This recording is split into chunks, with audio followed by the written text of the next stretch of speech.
that cannot be broken, Jonathan. No blood on Continental grounds, and every marker must be honored.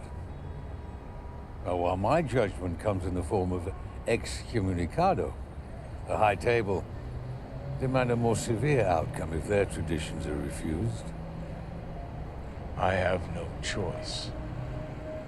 You dishonor the marker, you die. You kill the hold of the marker, you die. You run, you die.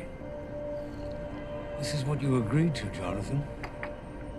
Do what the man asks. Be free. Then, if you want to go after him, burn his house down, be my guest. But until then... Rules. Exactly. Rules. Without them, we live with the animals.